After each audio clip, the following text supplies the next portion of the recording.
Ооба, күндүк иш ушул баштар менен мажыр даярданып нерсе өтөбүз да.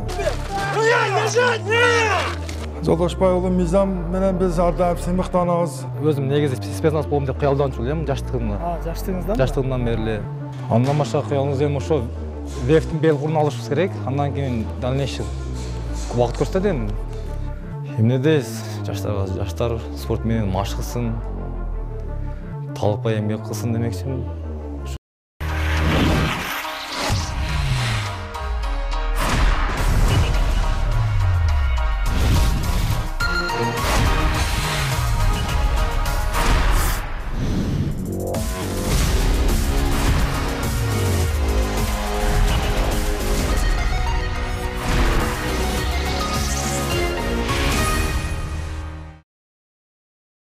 Саламатсыздарбы урматтуу телекөрүүчүлөр, биз Баткен шаарында турабыз.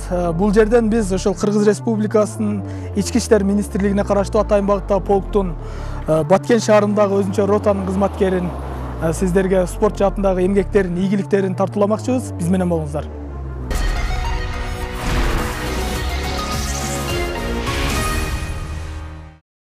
Урматтуу телекөрүүчүлөр, биз көрсөтүүбүздүн биринчи бөлүгүн баштадык. Мизам мырза, азыр кайка жөнөдүңүз? Даярданып. Азыр биз мына жерде обедтен кийинки спецподразделение эме иштейбиз, баягындай занятие өтөбүз. Спецмашыналар мененчи. Ошону кайталайбыз да күндү ишибиз ошо. Күндө даярдык. Күндү даярдык да. Баягы колдусук чакырып калса даяр болуш керек да. Ооба, күндү иш ошол баштар менен мажыр даярданып ошол нерсе өтөбүз да. Азыр сизди күтүп атышабы? Ооба, азыр мени күтүп атат, булар менен иштейм да. Иштешибиз керек. Анда урматтуу телекөрүүчүлөр, чогуу күбө болсок, бул Атайын багыттагы полктун ушундай жумуштарын сиздер менен чогуу көрөлү.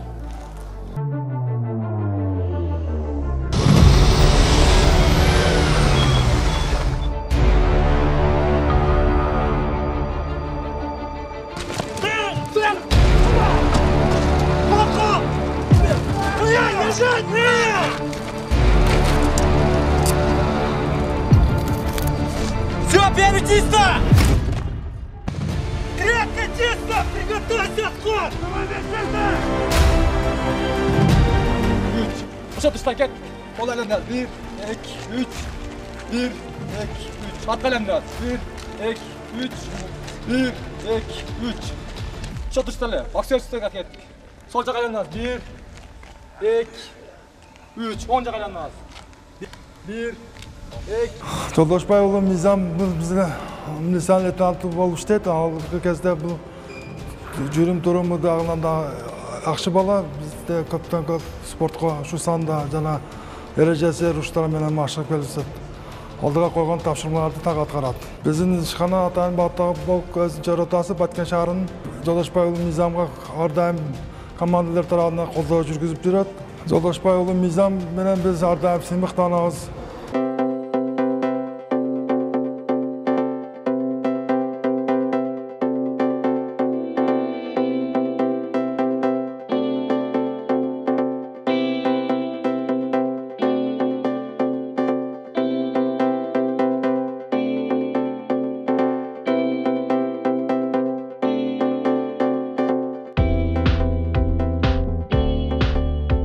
Мизам мырза, мына көрсөтүүбүздү жана баштадык. Сиздин жумушуңуздан тартып келатабыз. Өзүңүздү дагы бир ирет мындай толугураак тааныштырып койсоңуз да, себеби сизди көргөн мына келечек муундагы ушул сизди таанып билип, анан ушундай аракет кылат да. Тааныштырып өтсөңүз өзүңүз. Мен Мизам Жолдошбай уулу Баткен областынын Баткен районуна караштуу Байкарак айылында төрөлүп өскөнмүн. 1999 жылы Сабир Момунов орто мектебине окууна кирип, 2010 жылы аяктап, 2011 жылы Ош шаарынын педагогика институтуна тапшырып. Педагогсуз өзүңүз? Физкультурадан физкультурадан дене маданияттанчы. Жана ошону 2016 жылы илгилтүү аяктап, 2017 жылы Атайын багыттагы полкко ишке кирип, ошону тартып алып иштеп келатабыз. Спортко байланыштуу эле ал Атайын багыттагы полкко өзүм негизи спецназ болом деп кыялданчу элем жаштыгымда. Жаштыгыңыздан? Жаштыгымдан бери эле спецназ болом деп кыялданчу элем. Ошо өз кызыкчылыгым менен кирген ишке. Эми кирүү үчүн да мындай тандоо болсо керек же, бул мындай спорттук данныйларыңызды карап, Албетте болгон, тандоолор болгон. сиз спорттун кайсы түрү менен башкачы элеңиз? Ошо жумушка кабыл алынгыча. Жумушка киргенге мен Ош шаарында Мухаммед Умар спорт клубунда тарбияланып келгенмин. 2011-жылдан баштап 2016-жылга чейин уш санда боюнча спорт чебермин. Спорт чеберин, толтурганбыз. Ошо андан кийин 2016-га 15-тен баштап эмеден ВЕФ Профайт ошолордон мушташып келет да. Эрежеси уруш боюнча. Азыр кайсы? Азыр же жумуш менен эле элексизби? Жок, азыр деле ошо эрежеси уруш менен мушташып келет да. Акыркысы кече 2 ай болду мушташканыма ошондой. Кандай болду? Ийгиликтүү эле? Ийгиликтүү аяктады. Бул жерде кандай эмне машыгууларды өткөрүп турасыз? Бул жерге эмне себептен ушундай жерлерге келип машыгып турасыз? Бул жака биз ар жума күнү кросс беребиз. Келип ушул жерде кросс берип, кроссфитти ушул жерде бүтүрүп, анан залга барып, дальше иштейбиз. Ошол жумушуңуздан ушул жака чейин, аралык канча километр? 7 километр да. 7 километр. Ушундан кросс беребиз да. Ар жума. Азыр мына бул машыгуудан кийин бүгүн дагы машыгууңуз барбы? Улантасызбы дагы? Азыр бул жака кросс клуб келдик, чуркап. Мындан кийин залга барабыз. Сиздер дагы биз менен чогуу барсаңдар болот залга. Ушундан ары эле залга барып, Урматтуу телекөрүүчүлөр, биз көрсөтүүбүздү спорт залдан улантсак, биз атайын ушундай региондорго барып спортчуларды теле аркылуу чагылдырып, ошол ийгиликтерин, машыгууларын чагылдырганга аракет кылып атабыз. Сиздер дагы ошол айылыңыздарда болобу, же болбосо ошол өзүңүздөр жашаган аймакта болобу мыкты, бирок аты чыкпаган, таанылбаган, бирок эмгек кылган спортчулар болсо айтсаңыздар болот. Азыр дагы ошол Мизам мырзанын ийгиликтерине чогуу күбө болсоңуздар болот.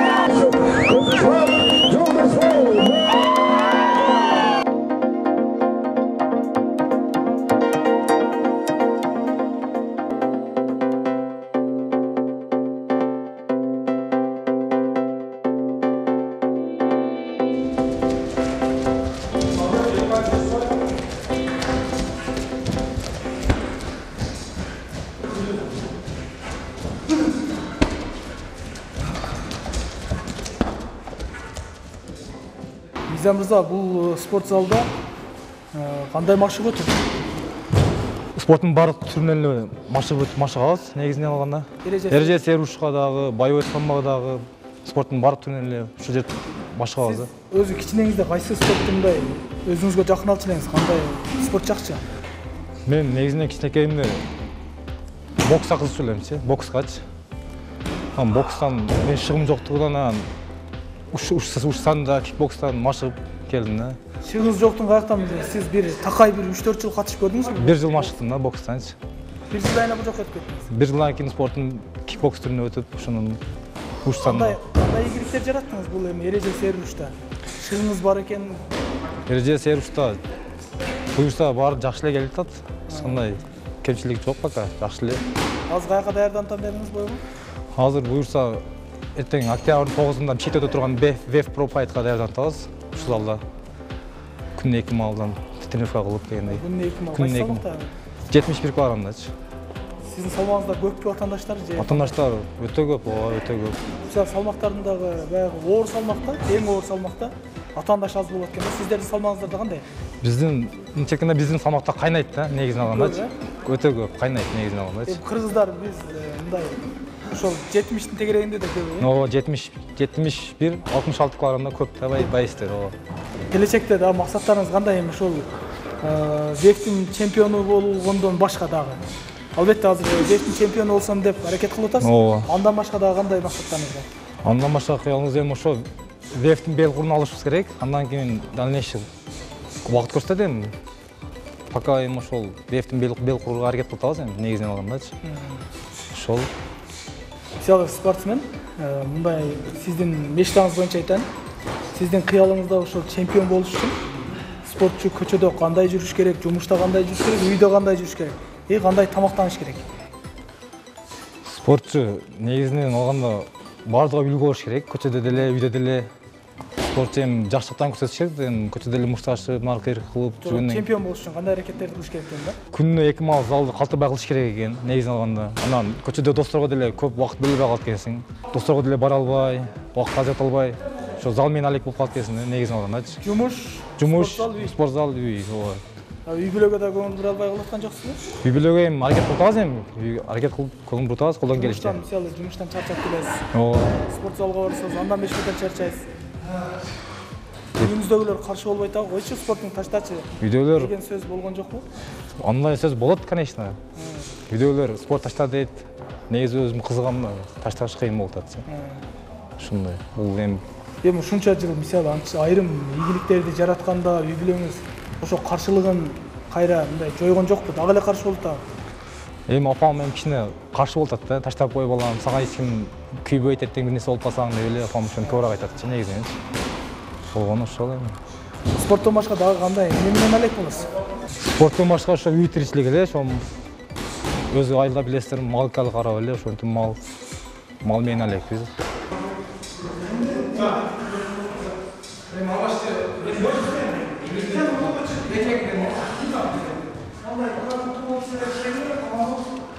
Мыйзам Жолдошбаев мыйзамдын өзгөчөлүктөрү постоянный залда өтө мээнеткеч. Спортко канчалык мээнет кылсаң ошончолук өзүрүң көрөсүң аягындачы. Ал биз көбүнчө тактикада, башка жактарда болсок деле ал основной көңүлүн ошо спорт залга арнайт. Күнүнө барат. Өзү негизи физический подготовка бүткөндөн кийин деле ал өз алдынча кирип, өзүнүн аракетин көрүп, даярданып, эртең кечке залдан чыкпай, өтө тайманбас, кайтпас, өзүнүн ойлогон ой максатына дайым жетип жүрөт. Кудай кааласа аракет кылып атат, мээнетин үзүрүн көрүп атат, жеңиштерге жетип атат. Көрүп атабыз. Биз деле ошону көрүп, мисалы үчүн ага катары, коллега катары ошолорду көрүп биз деле өсүп атабыз. Ошолордой болоюк деп биз деле артынан ошонун артынан көрүп, чургап аракет кылып иштебиз.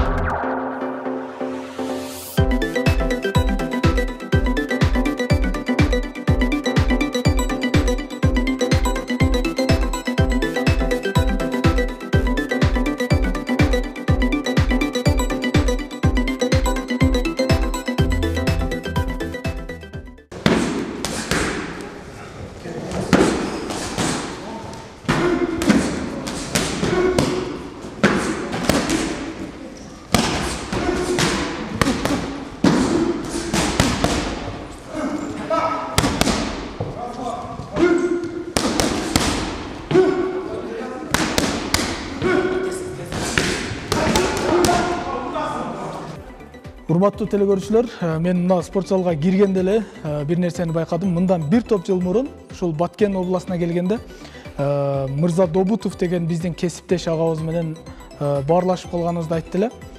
Мен спортчуларды колдоо максатында ушу Баткен областындагы чыга албай жүргөн спортчуларга жардам иретинде спорт зал куруп атам деп айткан болчу. Өзү ошол ниетине жетип, максатына жетип ушул жерге спорт зал куруп бериптир. Спортчулар машыгып, мына өзүңүздөр көрдүңүздөр, бүгүнкү биздин каарманыбыз Мыйзам мырза дагы Кыргызстандын желегин желбиретип жатыптыр. Ушул жерде машыгып, мырза агабыз дагы бул дүйнөдөн көз өтүп кетти тилекке каршы. Бирок мына Мыйзам мырзага окшогон спортчулардын машыгып ушул жерде желегибизди желбиретип атканы, ушул мен ойлойм мырза агабызга сообабы тийип атат деп ойлойм. Мен бул менен эмнени айткым келди? Бул менен мен ушул Кыргызстандагы акчалуу бизнесмендерге, ошол биздин өзүбүздүн кыргыз жарандарына кайрылгым келет да. Ошол кандайдыр бир айылда спортчулар көп, таланттуу спортчулар көп, бирок шарт жок. Ошол шарттарды түзүп берип койсоңуздар деген кайрылууну жасагым келди. Бул ушул биздин көрсөтүүнүн арасында атайын ушуну кошкум келди. Биздин көрсөтүүбүз мындан ары уланат, бизден алыстабаңыздар.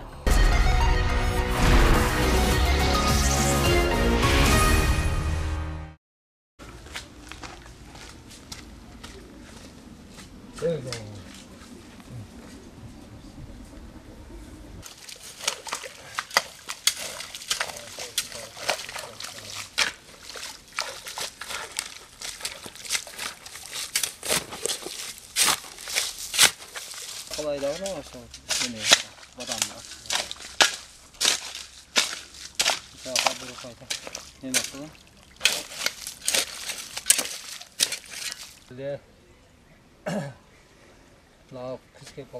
Balamdan sportçu olup kalganının söylep özünün kızıkçılığı boyunca oldu. Sıymıktan aldı. Özünün tandagan kesibide işlep jatat. Okuunu bütüp, ek oku jay, jogorku bilimde oku jaydı bütüp, kengire özün işidigi, özün kızıkkan jumuşga işlep jatat hazır. Sport boyunca neme kılsam, özü jakşı. Köp jerlerge nemege barıp kelip jatat. Jakşı iyigilik menen kelip jatat hazır. İyigiliksiz kaytkan jeri da jok, jakşı, Xudaga şükür.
İşi жөнүндө энди балам ишке кеткенде кудайла отурабыз энди.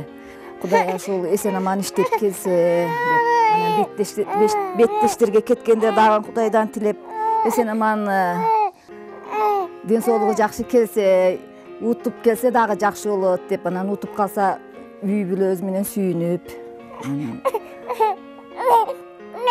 Кудайдан тилеп жакшылыктарыны келгиче ойлонуп жакшылыктарын тилеп отурабыз. Жакшы, Кудайга шүгүр. Кайсы беттешке барса жакшы жеңиштерди алып келатат. Жеңиштери менен куттуктап, өзүбүзчө үй бүлөбүз менен сүйүнүп, дагы болсо алдыда боло берсе деген ой менен өзүбүздүн жакшы немелерибизди беребиз балабызга. Жакшы, Кудайга шүгүр. Кайсы жерге барса беттештери жакшы болуп атат. Иштеген жерлери жакшы, иштеген жерден ойлонбойбуз, баардыгы колдоо көрсөтөт.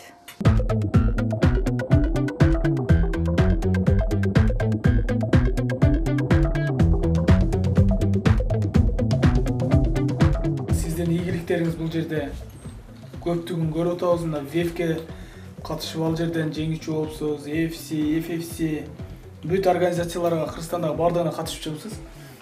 Өзүңүздөн эсте калган мындай жүрөгүңүзгө жакын кабыл алган бир сыйлыктарыңыздан айтсаңыз. Баардыгы сиз үчүн кымбат эми, бирок эсте калган болот да.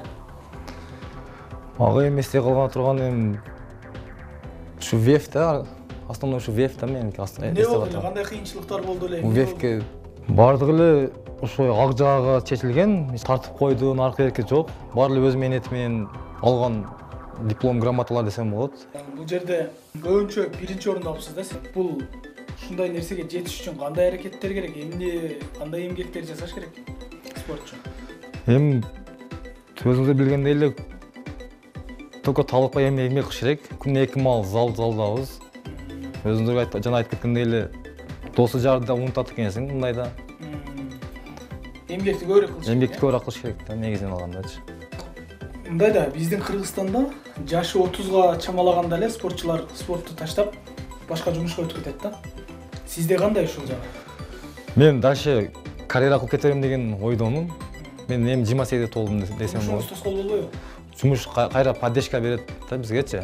Эч кандай тоскоолдук жок жумуштан. Кандай колдоо көрсөтөт сизге? Кайра бизге ушул иштен бошотуулар болот. Аны акчалай жардам кылат өзүнүн коллегалар. Азыр эми бул көрсөтүүбүздүн акыркы бөлүгү да мындай эркин микрофонда мындай өзүңүз каалаган бир спорт тармагындагы ошол келечек муунгабы, эмнени айтасыз, максатыңызды, эркин микрофон ошолорго бир насаат айтасызбы, мындай эркин өзүңүз айтыңызчы. Эмне дейсиз? Жаштар спорт менен машыгсын, талыкпай эмгек кылсын демекчимин. Ошол Кыргызстаныбыз өнүксүн, өссүн, Эми ошол эми биздин Алдыда максаттарыңыз? Алдыда максаттарыбыз эми ушу спорт таштабай дальнейший алып кетербиз деген ойдомун. Чектөө жок да спортко эми мындан ары токтотуп койбойбуз да. Мындан ары бизде эч кандай спортко чектөө болбойт. Мындан ары буюрса Кыргызстандын желегин дагы да желбиретебиз. Максатыңыз жакшы экен, Мирза мырза. Сизге терең ыраазычылык билдиребиз. Ушундай биздин көрсөтүүгө убактыңызды бөлүп келип отурасыз. Бул жерде сиздин мамлекетке кылган эмгегиңиз, спортко болгон мындай аракетиңиз көрүнүп турат. Бул жерде сыйлыктарыңыздан. Урматтуу телекөрүүчүлөр, мына өзүңүздөр көрүп турасыздар. Бул жерде Мирза мырзанын бүт ийгиликтери, аракеттери, эмгектери. Биз эмнедебиз? Биз жогоруда айтып өткөндөй Кыргызстандын кайсыл аймагында болбосун, дал ушундай Мирза мырзага окшогон спорт жаатында эмгегин мамлекетибизге сиңирип жаткан спортчуларды ушу спорт майданы көрсөтүүсү аркылуу телеге чыгарып коомчулукка жарыялаганга ар дайым даярбыз. Жолугушканча.